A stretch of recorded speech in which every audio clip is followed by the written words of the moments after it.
आज का हमारा टॉपिक है how to exchange data between the various sources. तो हम डाटा को लोड करना सीखेंगे अलग अलग सोर्स से, और दूसरा एक्सेल में जब हमारे पास डाटा होता है तो उसको हम किस तरीके से दूसरे किसी सोर्स में एक्सपोर्ट करते हैं। तो इंपोर्ट एक्सपोर्ट का आज काम होने वाला है। तो सबसे पहले हम लेकर चलते हैं टेक्स्ट फाइल। तो मेरे पास यहाँ पर ऑलरेडी एक टेक्स्ट फाइल है, उस फाइल में पहले से डाटा लिखा हुआ है। वो डाटा एक्सेल में लाना हम सीखेंगे पहले कि कैसे आएगा। तो यहाँ पर ये टेक्स्ट फाइल आप देख सकते हैं, 3 अगस्त करके एक नाम है। इस फाइल को जब मैंने ओपन किया तो उसमें ये डाटा मुझे दिखाई दिया। इस डाटा को हमें एक्सेल में लाना है ताकि काम कर सकें। डायरेक्ट कॉपी करके डाटा नहीं ले जाते, नहीं तो एक सेल में प्रिंट हो जाता है। अब इस डाटा को दूसरे सेल में यानी एक्सेल में लाने के लिए आपको ये देखना है, डाटा को खोल के एनालाइज करो। उन 2 कॉलम के बीच में देखो क्या है। इसको डिलीमीटर कहते हैं जो 2 कॉलम के बीच में होता है। तो उस लेटर का पता करो। तो ये जो 2 कॉलम है इनके बीच में अगर आप ध्यान से देखोगे तो आपको पता चलेगा इनके बीच में टैब स्पेस आ रहा है। क्या चीज़ आ रही है? टैब स्पेस आ रहा है। बस ये चीज़ आपको गाइड करनी है और कुछ नहीं करना, नोटिस करनी है। अब क्या करो, अपना नॉर्मल एक्सेल ओपन कर लो। यहाँ पे वो डाटा लेकर आना है। आप जो डाटा में यहाँ आपको मिलेगा फ्रॉम टेक्स्ट फाइल। वो टेक्स्ट फाइल बताओ जो आपको लानी है।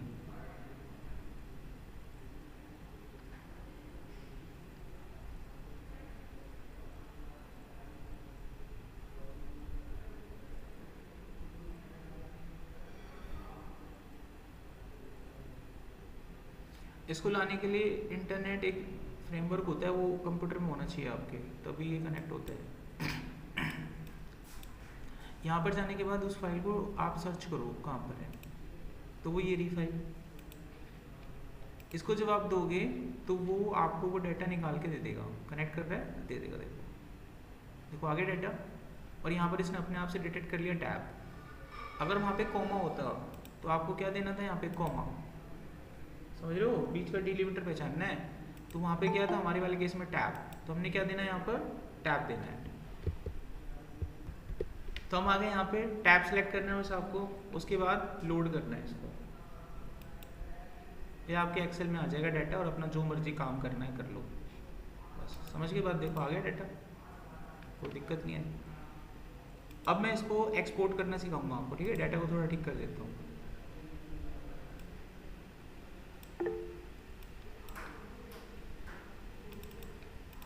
अब हम डाटा को एक्सपोर्ट करेंगे। एक्सपोर्ट समझते हो? यानी भेजेंगे वापस। अब इस केस में मैं इस डाटा की टेक्स्ट फाइल बनाऊंगा। टेक्स्ट फाइल आपको जाना है फाइल में, एक्सपोर्ट में, यहाँ पे चेंज फाइल टाइप, यहाँ पे टाइप चेंज करेंगे टेक्स्ट। लोकेशन देके सेव कर दो। मैं इसको डेस्कटॉप पे सेव कर रहा हूँ। आज की डेट डाल देते हैं। आपका ये पूरा डाटा टेक्स्ट फाइल में सेव हो जाएगा। आपको चेक करा देते हैं। डेस्कटॉप पे वो फाइल आ चुकी होगी। आप खोलो यहाँ पे डेस्कटॉप, और ये रही वो फाइल, दिख रही है? इसको ओपन करके देखो, आ गया डाटा। तो यहाँ पर इंपोर्ट एक्सपोर्ट का जो काम था टेक्स्ट फाइल के साथ, वो हमारा खत्म हो जाता है।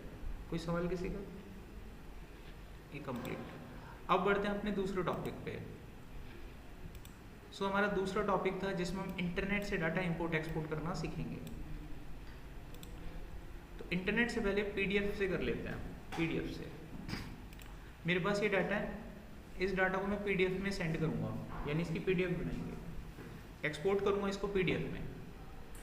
आप उसके लिए फाइल पे जाएं, एक्सपोर्ट करें, यहाँ ऑप्शन आ जाएगा क्रिएट पीडीएफ, या फिर चेंज फाइल टाइप में जाके यहाँ पर भी ढूंढ सकते हो। पीडीएफ का ऑप्शन हो तो यहाँ ना दिखे तो यहाँ से देख लीजिएगा, यहाँ पे आपको साफ साफ दिया हुआ है क्रिएट पीडीएफ। आप इस पर क्लिक करें, ऑटोमेटिकली आपको पीडीएफ बनाकर दे देगा। मेरा पीडीएफ फॉर्मेट ओके करोगे, and now you have a PDF. So this is your PDF. तो ये आ गया हमारे पास पीडीएफ। तो ऐसे आप इस डाटा पे काम कर सकते हैं। अब उल्टा करेंगे, अगर ये डाटा पीडीएफ में कोई कंपनी आपको दे दे और इसको एक्सेल में लेकर आना है तो कैसे लाते हैं? अब ये पीडीएफ में डाटा है, इसको एक्सेल में लेकर आएंगे हम। देखिए, तो मैं आपके सामने ये शीट डिलीट कर देता हूँ आपके सामने, ठीक है? अब इसमें कुछ नहीं है, वो डाटा पीडीएफ में पड़ा हुआ है, यहाँ लाना है। उसके लिए आप जाएंगे डाटा में, यहाँ आपको मिलेगा get data from file then from PDF. अब वो पीडीएफ फाइल इसको बताएं, ये रही। उसके बाद आप इसको ओके करेंगे ना, जब इंपोर्ट करेंगे तो कनेक्ट हो जाएगा अपने आप।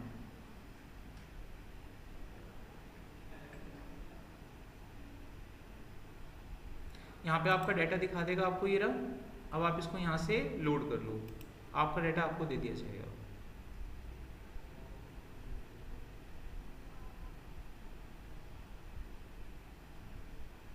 मिल गया। तो पीडीएफ में किसी कंपनी में काम कर रहे हो और उसका डाटा किसी कंपनी के लोगों का पीडीएफ की फाइल में, तो ऐसे ला सकते हैं बड़े आराम से। एक एक करके फाइल अपने डाउनलोड करो, डाल दो, आ जाएगा। लिखना नहीं पड़ेगा एक एक एंट्री, कभी मैन्युअली काम करो बहुत टाइम लगता है। कोई दिक्कत यहाँ तक? अब हम सीखेंगे, अगर मुझे इस डाटा को वेब पेज में भेजना है, मेरी वेबसाइट में डालना है, तो हम इसका वेब पेज कैसे बनाएंगे वो देखते हैं।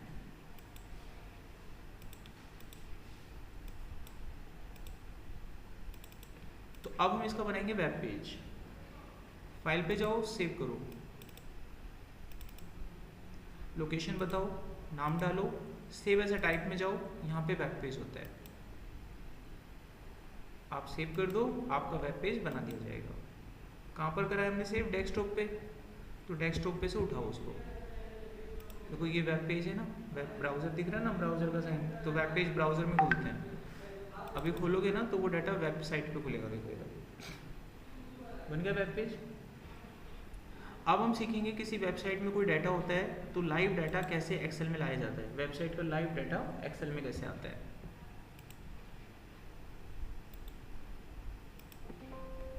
तो इस जगह पर मैं एक लाइव डाटा लूंगा। तो लाइव डाटा क्या हो सकता है? चलो, वर्ल्ड की दुनिया की पॉपुलेशन है जो, वो लेकर आता है। एक वेबसाइट खोलेंगे यहाँ पर, वर्ल्ड पॉपुलेशन। तो मेरे को एक साइट मिली यहाँ पर जो वर्ल्ड की पॉपुलेशन बताती है 1960 से लेके और ऐसे कितनी करोड़, 814 करोड़ है 2024 तक। अभी हम इसको यहाँ से ऑन करते हैं। ये मेरे पास एक साइट ऑन हो रही है, लाइव चल रहा है डाटा। तो अभी वर्ल्ड की पॉपुलेशन इतनी 824 करोड़ 41 लाख 16,199 है। जब तक हमारी क्लास खत्म होगी 2-3 हज़ार बढ़ जाएंगे। हाँ जी, ये लाइव डाटा है। तो ये अभी इतनी चल रही है। अरे इतना रियल डाटा है, इतनी जन्म होते हैं तो हॉस्पिटल में नाम नहीं आता क्या बच्चे का, मतलब और जब मरता है तो उसका डेथ सर्टिफिकेट नहीं बनता, उनका सारा डाटा कैलकुलेट हो गया है। हाँ, तो 1-2 दिन पीछे चलता है थोड़ा सा, वो वहाँ रिपोर्ट कर देंगे, जो सिस्टम में चढ़ जाता है कागजों में वो दिख रहा है, जो कागज में नहीं है वो नहीं है। जनसंख्या तो ज़्यादा ही होगी तो कागजों में है, जो कागज समझते पेपरों में, ये पेपरों में है, बाकी तो पता ही नहीं। ओके, ये जनसंख्या है यहाँ पर देखो, बढ़ गई ना, 100 बढ़ गई बात करते करते। ज़्यादा बात करोगे ज़्यादा बढ़ जाएंगे, पढ़ लेते हैं। अच्छा, ये डाटा है यहाँ पे हमारे पास, ये देखो कितनी तेज़ी से बढ़ी है, 1900 के बाद से बढ़ी है। पहले जनसंख्या नहीं थी, नाम के बराबर थी, देख रहे हो आप। 1900 के बाद जनसंख्या ने पिक अप लिया, पता नहीं क्या हुआ था ऐसा धरती पर। 1900 से बढ़ा, 1800 की क्रांति, तो जब तो हम गुलाम हो गए, कम लोग थे हम शायद। 1600 बहुत कम लोग थे। अब करके देखो ना, बहुत पब्लिक है, मारेगी उनको। अच्छा देखो, ये डाटा है ना, ये है ईयरली ग्रोथ रेट। अब देखा जाए तो 1900 ग्रोथ रेट लेकिन कम है, 1955 से 60, 70, 98, 1%, 2%। लाइक अभी 2025 में आधा 0.88% है। ये ज़्यादा बूम पता है कब हुआ है? जब कोरोना आया था, धड़ाम से गिर गई जनसंख्या। तो डाटा से देख के ना ये सारा आइडिया लग जाता है, देखो देश कैसे जा रहा है, कैसे जनसंख्या। इसीलिए डाटा एनालिटिक्स, वो खराब डाटा पे ऐसे ऐसे रिपोर्ट बना के पेश करते हैं कि सब कुछ समझ में आता है क्या हो रहा है क्या नहीं हो रहा, एवरीथिंग। अब देखो ये डाटा चाहिए मेरे को, इसमें हर साल की पॉपुलेशन लिखी हुई है, ये डाटा मेरे को वेबसाइट में लाना है अपनी। अब ये डाटा लाऊं जैसे, इसे कॉपी करके जाएगा क्या ऐसे, तो पता नहीं क्या छपेगा वहाँ पे, और लाइव भी नहीं रहेगा। कल को डाटा चेंज हुआ तो वहाँ लाइव नहीं आएगा। मैं लाइव चाहता हूँ, यहाँ पर वेबसाइट में चेंज हो गया ना तो वहाँ भी हो जाएगा अपने आप, कुछ नहीं करना। लाइव डाटा चाहिए तो क्या करो, इसका यूआरएल उठा लो, इतना तो कर ही सकते हैं, यूआरएल उठा लो आप, और वो डाटा यहाँ कनेक्ट करना है।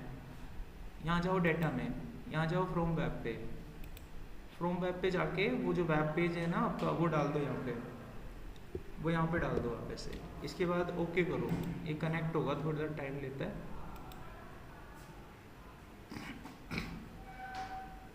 एनकाउंटर्ड एरर बोल गया तो एक्सेस नहीं है मेरे पास इसका, मना कर रही है site. Access to the resource is forbidden, तो इसमें मैं कुछ नहीं कर सकता, देखो है ना। साइट का अगर एक्सेस नहीं होगा ना तो हम कुछ नहीं कर सकते, परमिशन नहीं है। क्या नहीं है इसका? परमिशन नहीं है।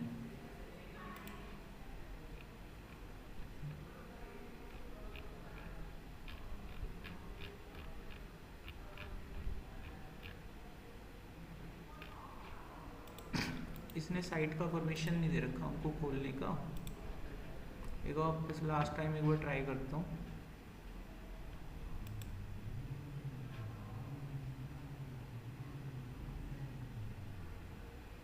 ये तो पुराना डेटा है।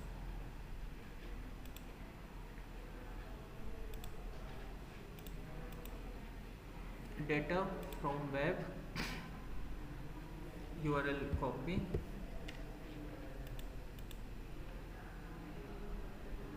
नहीं है permission. You are encountered and are trying to connect this access to this sources forward. जिस साइट का परमिशन होगा ना, जो परमिशन देती है उसी को आप एक्सेस कर पाएंगे, वरना साइट का परमिशन आप ढूंढ लेना, ऐसी कोई साइट मिले तो आपको। ठीक है भाई, तरीका मैंने बता दिया। जब यहाँ पर जाओगे ना आप, तो इसके बाद है ना, अब आगे चलता तो मैं आपको बता पाता।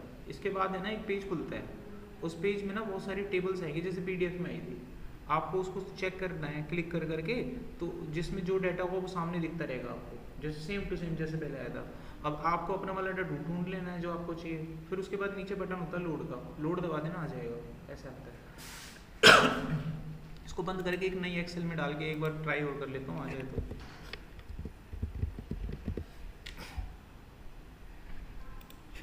परमिशन नहीं है, मुश्किल ही देगा। फ्रॉम वेब कोई बेसिक जो परमिशन हो, डाटा नहीं उठा सकते कैसे? कॉपी पेस्ट,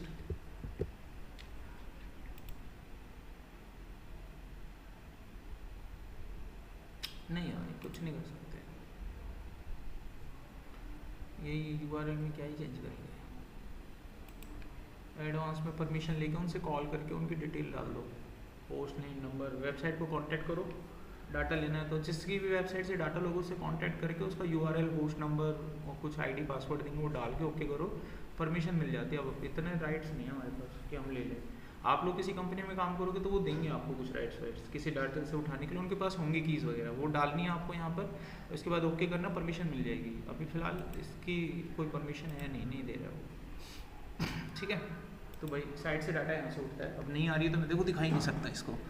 अभी मैंने आपको बता दिया डाटा इंपोर्ट एक्सपोर्ट कैसे करते हैं अलग अलग फॉर्मेट से। अभी किसी बच्चे को कोई डाउट है वही मैं आंसर, कोई क्वेश्चन है?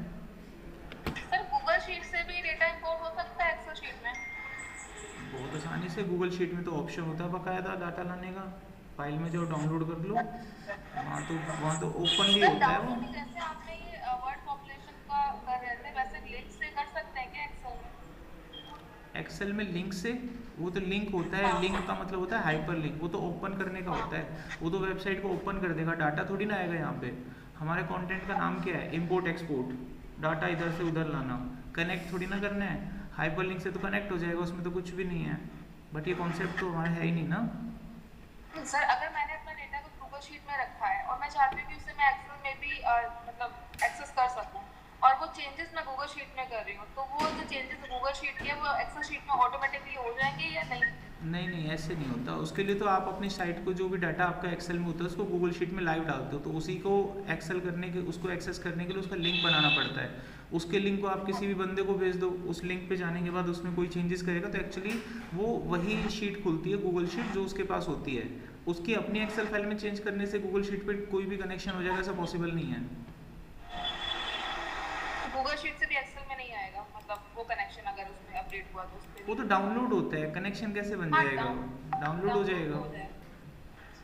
ठीक है सर, थैंक यू। ठीक, ओके, तो ये निपट गया हमारा काम। अब इसमें ना माई सिक्वल से डाटा इंपोर्ट एक्सपोर्ट है, तो उसके लिए ना माई सिक्वल आना चाहिए। माई सिक्वल आता है? अब देखो मैं बताऊंगा ना, बहुत सारे बच्चों की ना प्रॉब्लम हो जाएगी, तो ना पहले माई सिक्वल पढ़ लो आप लोग, है ना। मैं तो यहीं, मैं कहाँ जा रहा हूँ, MySQL पढ़ने के बाद मेरे से कांटेक्ट कर लेना, मैं बता दूंगा, ठीक है। या फिर ऐसा है मैं बता देता हूँ, जिन्होंने MySQL नहीं पढ़ा उनके दिमाग में क्वेश्चन आएगा तो प्लीज़ पूछना मत, सीधी सी बात है। अब जिसको आता होगा वो तो समझ जाएगा, जिसको नहीं आता होगा तो आप लोगों के लिए पहले ही बोल दिया मत पूछना, क्योंकि SQL नहीं आता तो क्या ही पूछोगे, ठीक है। Right now I am not teaching you the SQL, I am teaching you just how to import and export, है ना। तो दो सिचुएशन है, जल्दी बताओ क्या करना है, चूज योर ऑप्शन, ये थोड़ी ना ऑप्शन होता है। पढ़ा ऑनलाइन क्लास बता दे सर। ठीक है, देखो MySQL में कोई डाटा होगा, मैं खोलूंगा यहाँ पे, उस डाटा को एक्सेल में कैसे लाते हैं ये हम देखते हैं, ठीक है। होता क्या है कि MySQL में एक्सेस करो, पहले आप MySQL में जाओ, वहाँ पे कोई डाटा वगैरह होगा वहाँ तक पहुँच जाओगा, फिर वहाँ पे एक बटन होता है, उस पर क्लिक करते ही ना आपका सारा डाटा एक्सेल में एक्सपोर्ट हो जाता है, ठीक है। देखो कैसे, यहाँ जाएंगे हम MySQL ऑन करेंगे, जस्ट क्लिक ऑन ओके, एक सेटअप होता है MySQL का, वो मैंने ऑन किया, ये रहा, ये चलाना होता है, ठीक है। इसको यहाँ से आप कनेक्ट कर लीजिएगा, जो भी आपका लॉक होगा पासवर्ड वो खोल लेना, खोल दिया हमने। अब इसके अंदर से एक डाटा हम उठाएंगे, कैसे उठाएंगे देखो, मैं यहाँ पे जाऊँगा, अपने डाटाबेस को यूज़ करूँगा, मेरे पास एक डाटाबेस है माई डाटाबेस, उसको मैंने क्या कर लिया, यूज़ कर लिया, यूज़ माई डेटाबेस, ये यूज़ कर लिया। इसके अंदर ना मेरे पास एक टेबल है, उस टेबल का नाम है एम्प्लॉय, ऐसे मैं क्वेरी लिख के उसका डाटा ले आऊँगा, ये मेरे पास डाटा आ गया। अब ये डाटा मेरे को एक्सेल में भेजना है, कहाँ पे भेजना है, एक्सेल में भेजना है। ये बटन है यहाँ पे एक छोटा सा, क्लिक करो, जहाँ मर्जी आपको भेजनी है फाइल सेलेक्ट करो, लोकेशन डाल दो। तो जब भी कोई डाटा इंपोर्ट एक्सपोर्ट होता है तो वहाँ पर एक्सेल का कौन सा फॉर्मेट यूज़ होता है, CSV, आपको पहली दूसरी क्लास में बताया था मैंने, ठीक है। एक्सेल नहीं आ रहा, क्या आ रहा है यहाँ पर, CSV आ रहा है। आप यहाँ पे कोई भी नाम डाल दीजिए, मैंने नाम डाल दिया 2 सितंबर, अब आपका ये डाटा वहाँ चला जाएगा, सुरक्षित है। दिखाऊँ, डेस्कटॉप में आपका डाटा है वो ये रहा, देखो 2 सितंबर, अभी मैंने भेजा 10/57 पे, अब इसको खोल के देखो, इसमें पूरा डाटा है वो, देखो आ गया समझ, यही सारा डाटा था ना वहाँ पे, 10 रिकॉर्ड थे, लास्ट वाला शिवानी का रिकॉर्ड था, वो पूरा का पूरा रिकॉर्ड हमारे पास आ गया, चेक कर लो, देखो ये रहा, कुछ नहीं हुआ, ठीक है। एक्सपोर्ट करने में कुछ नहीं था, बटन दबाना था, प्रॉब्लम यहीं आई होगी, ये क्या हो गया, जिनको नहीं पता होगा बस, और क्या, जिसको नहीं पता उनके लिए तो ये भी भारी है, हाँ, जिसको नहीं पता तो भारी। यहाँ से वहाँ जाना हो तो मतलब एक्सेल के डाटा को SQL में इंपोर्ट करना है, करेक्ट। तो SQL चाहेगा कि ये डाटा वहाँ इंपोर्ट हो जाए, देखो कैसे आएगा ये, तो मैं पता है क्या करूँगा उस केस में ना, आप अपने जैसे SQL को खोल लो, ठीक है, मैं एक नया डाटाबेस बनाऊंगा, उसमें लाऊंगा इसको, ठीक है, क्रिएट डेटाबेस डेमो, ये बन गया, इसको यूज़ कर लूँगा डेमो, ये यूज़ कर लिया। अब इसको यहाँ से रिफ्रेश करूँगा ना तो वो डाटाबेस मुझे यहाँ पे दिख जाएगा, देखिए। अब इसमें वो टेबल लानी है तो टेबल पे राइट क्लिक करके इंपोर्ट, इंपोर्ट जब आप करोगे ना तो वो आपसे पूछेगा CSV फाइल दो मुझे। अब CSV फाइल इसको ब्राउज करके दे देंगे, यदि CSV फाइल, इसको ओपन करो, ये पहुँच गई, नेक्स्ट कर दिया, ये विंडो आ जाएगी ऐसे, ठीक है। यहाँ पे आने के बाद ये आपको बोलेगा कि देखो मैं ना एक टेबल बना रहा हूँ डेमो नाम के डाटाबेस में, टेबल को क्या नाम देना है, तो मैं कहूँगा टेबल को नाम ऐसा करो कस्टमर दे दो। अब इसके बाद मैं करूँगा नेक्स्ट, ये मेरे को बताएगा कि उस टेबल में ये डाटा है और इस डाटा के मैंने ये फील्ड बनाई है, ID को मैंने इंटीजर बनाया है, नेम को टेक्स्ट बनाया है, ऐसे बता रहे सारा। अब थोड़ी सी सेटिंग करनी है, यहाँ जाना सेटिंग पे, जो टेबल बनती है ना MySQL में, उसमें जो फील्ड होती हैं वो कॉमा सेपरेटेड होती हैं, कैसी होती हैं, कॉमा सेपरेटेड होती हैं, उसका कोड होता है CR, क्या कोड होगा CR। तो यहाँ पर फील्ड सेपरेटर को क्या बोलेंगे CR, मतलब ये होती है कॉमा सेपरेटेड, क्या होती है कॉमा सेपरेटेड, तो मैंने यहाँ लिख दिया कॉमा सेपरेटेड। और जो लाइन सेपरेटर का कोड होता है ना वहाँ लगता है CR, क्या लगेगा CR, ठीक है। अलग अलग लाइन जो सेपरेट होती है उसका कोड क्या होता है CR होता है, और फील्ड कैसे सेपरेट होती है कॉमा से, ये चीज़ बता दी। अब कुछ नहीं करना, नेक्स्ट करना है। ये डाटा को इंपोर्ट करने के लिए कहेगा भाई मैं डाटा को इंपोर्ट करने जा रहा हूँ, अब वो बताएगा नेक्स्ट करो, डाटा इंपोर्ट हो जाएगा। 10 रिकॉर्ड इंपोर्ट कर लिए, 10 ही थे ना, हो गई। अब आपको चेक कराओ सर, रिफ्रेश करो, फिर टेबल आ जाएगी यहाँ पे, दिख रही है, डाटा इसमें इंपोर्ट हो चुका है। अभी डाटा देखने के लिए ना पहले तो क्लिक करके चेक कर लो, आगे तो ठीक है, नहीं आया तो इसको रीस्टार्ट करना, SQL को कॉन्फ़िगर नहीं होता मशीन में, डाटा तो आ चुका है, अब मैंने चलाया, देखो आ ही गया, चलो छोड़ो, दिख गया आपको। अगर ना दिखे ना किसी बच्चे को, इसको रीस्टार्ट करना, मतलब एक्सेल को बंद करके चला, आ गया ना डाटा। अब ये पूरा का पूरा डाटा कहाँ था, एक्सेल में था ना, तुरंत आ गया, ऐसे आता है, बस हो गया इम्पोर्ट एक्सपोर्ट। तो यहाँ पर एक्सेल का जो इम्पोर्ट एक्सपोर्ट का जो प्रोसेस था वो हमारा पूरा कंप्लीट हो जाता है। अब हमारे पास अगला टॉपिक आता है जिसमें हम लोग पढ़ेंगे प्रोटेक्शन ऑफ डेटा, यानी डेटा को एक्सेल की शीट में लाके कैसे प्रोटेक्ट कर सकते हैं। देखिए नॉर्मल अपना एक्सेल खोल लो,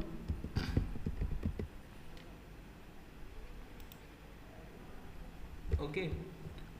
मैं यहाँ पे ना रेंडमली कुछ डाटा लिख लेता हूँ।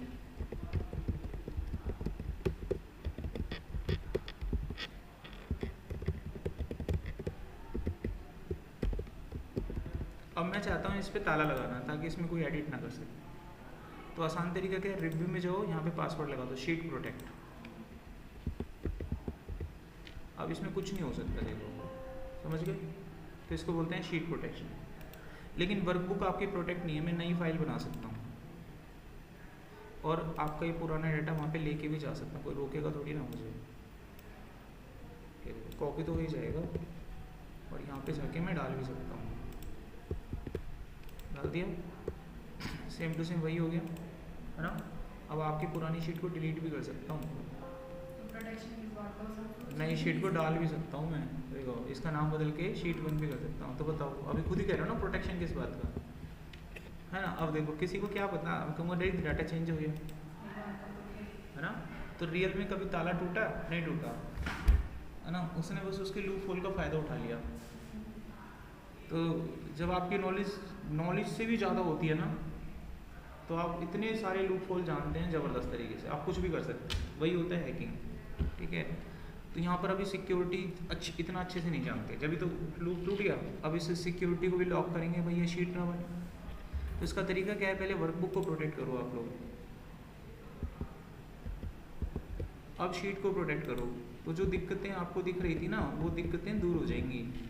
अब क्या होगा, शीट बनेगी ही नहीं, अब कुछ नहीं होगा, ठीक है।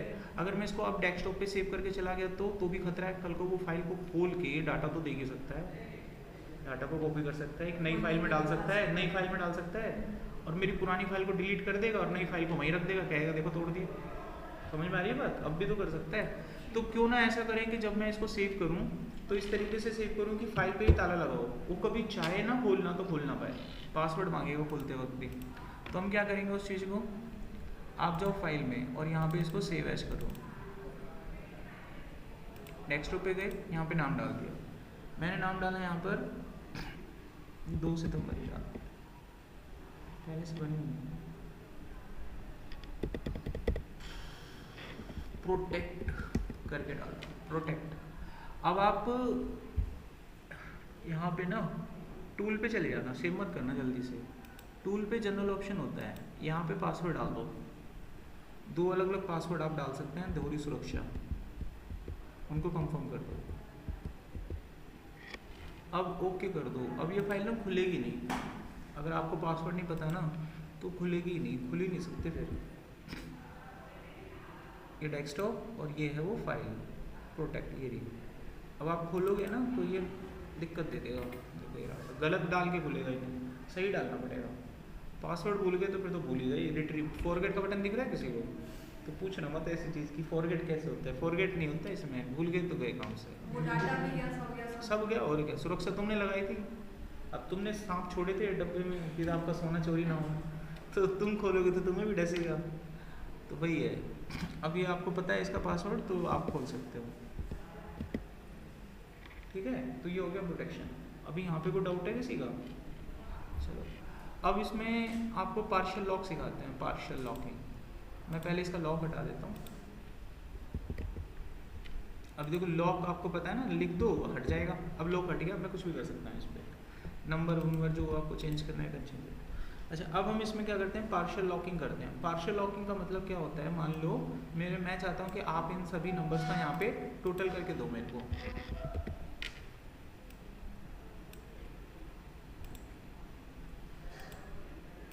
इन सभी नंबर का क्या करके देना है आपको, यहाँ पे टोटल करके देना है। ये आपको मैंने एक सवाल दिया। अब जब आप टोटल करके दोगे तो किसी का मन ललचा गया, आप बिक गए, ठीक है, आपने पैसे ले लिए उससे, उसके नंबर बढ़ा दोगे ऐसे आप?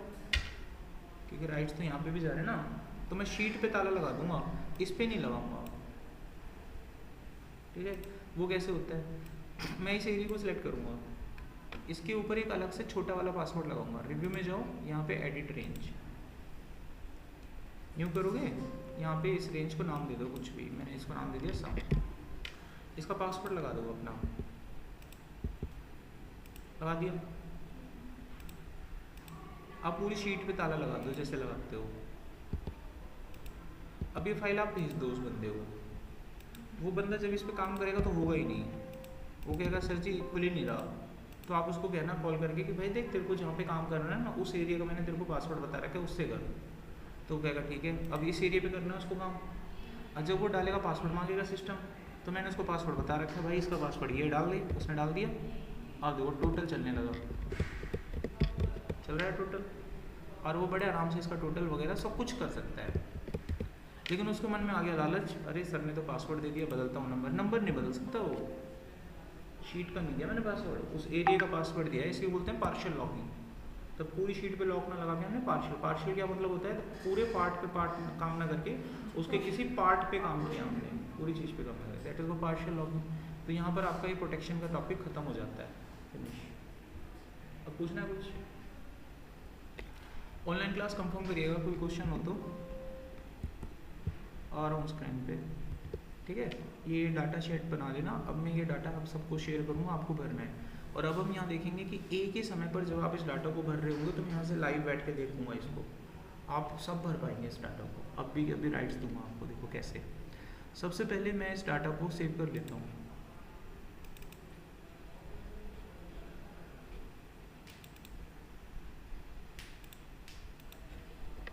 इसको मैंने नाम दे दिया शेयर टू सेप्टेम्बर, ओके कर दिया, डेस्कटॉप पे चला गया डाटा, ठीक है। ये मैंने बंद कर देना है। अब ये डाटा आप लोगों तक शेयर करना है मेरे को, ठीक है।